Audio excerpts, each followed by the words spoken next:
Sabe, existe uma pergunta que a humanidade se faz desde sempre. O que acontece quando a gente morre?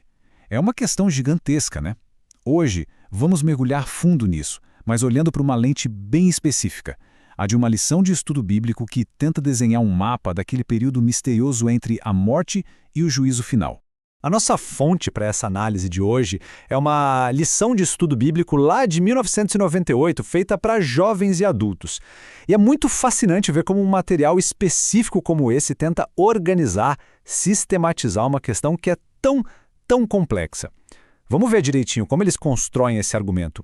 A pergunta central é essa. É uma questão universal que intriga todo mundo há milênios. Se existe um depois, o que exatamente acontece nesse intervalo? Nesse meio tempo entre o nosso último suspiro e o nosso destino final?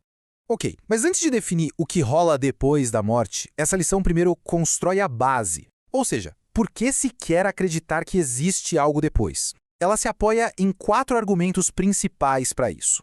A fonte defende que acreditar na imortalidade é quase um instinto humano, sabe? Algo que está presente em toda a história. A lógica que eles apresentam é mais ou menos assim. Se a vida tem um propósito maior, que é o argumento teleológico, e se temos uma consciência moral, aquela vozinha interna, isso já sugere uma ordem maior, divina. Se a gente junta isso com a ideia de que a alma não é algo material, o argumento fecha dizendo que tudo aponta para uma existência que vai muito além do corpo físico. E agora a lição pega um caminho bem interessante. Para explicar o que é o tal do estado intermediário, ela primeiro define o que ele não é. Ela faz isso contrastando a visão dela com outras doutrinas bem conhecidas. Primeiro de tudo, o purgatório. A fonte aqui rejeita completamente a ideia de um lugar de purificação depois da morte. O argumento teológico deles é bem direto. Se a salvação pela obra de Cristo na cruz foi completa, então não faria sentido precisar de uma purificação a mais. Depois vem o limbus, que literalmente significa borda. A lição aborda aquelas ideias de um limbo para os justos do Antigo Testamento e um outro para as crianças não batizadas. A conclusão deles é bem simples, não existe base bíblica para esses conceitos. E por último, a reencarnação. A ideia de que a alma volta em um novo corpo é totalmente refutada por essa fonte. E o motivo? Simplesmente porque a Bíblia afirmaria que, depois da morte, vem o juízo, e não uma outra chance, uma nova vida aqui na Terra. Então, depois de descartar todas essas outras visões, a lição finalmente apresenta a sua doutrina principal. O que é exatamente esse tal de estado intermediário, segundo a leitura que eles fazem da Bíblia? A fonte vai direto nos termos bíblicos originais, Sheol, que vem do hebraico, e Hades, do grego. Ambos os termos se referem à mesma coisa, o reino da morte, um lugar espiritual onde as almas e os espíritos ficam aguardando a ressurreição. E aqui estão os pontos-chave. Segundo essa lição, é uma morada fixa, ou seja, a alma não fica vagando por aí.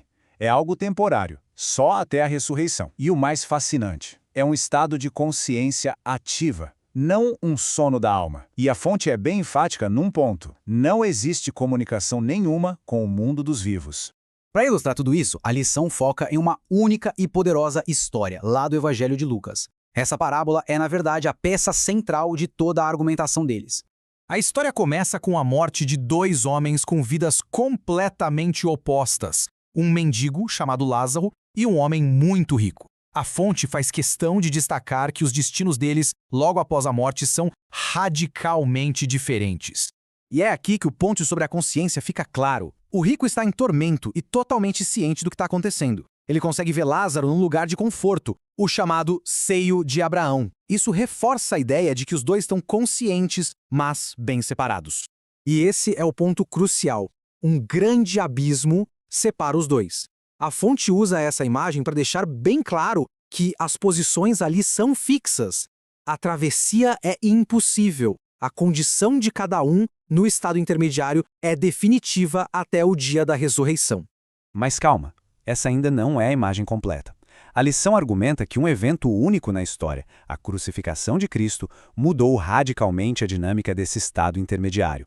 Então, a fonte desenha um antes e um depois muito claros. Antes da crucificação, segundo a lição, o Sheol, ou Hades, abrigava todo mundo, justos e injustos, ainda que em bairros separados. Mas depois da vitória de Cristo sobre a morte, o argumento é que a parte dos justos, o tal paraíso, foi transferida, levada para a presença direta de Deus. Já a situação dos injustos Essa permanece a mesma. Continuam no Hades, aguardando o juízo.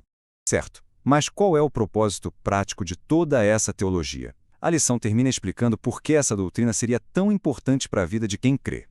Em resumo, a doutrina do jeito que é apresentada aqui serve para fortalecer a fé. Ela traria segurança sobre o que acontece com as pessoas queridas que já se foram, reafirmaria que a vida tem um propósito eterno e, claro, fortaleceria a esperança na vida eterna com Deus. E tudo isso nos deixa com uma pergunta final para refletir. Essa lição de 1998 argumenta que essa crença dá propósito e esperança. Mas hoje, no nosso mundo moderno, qual é o real significado da promessa de uma vida após a morte? É algo em que vale a pena pensar.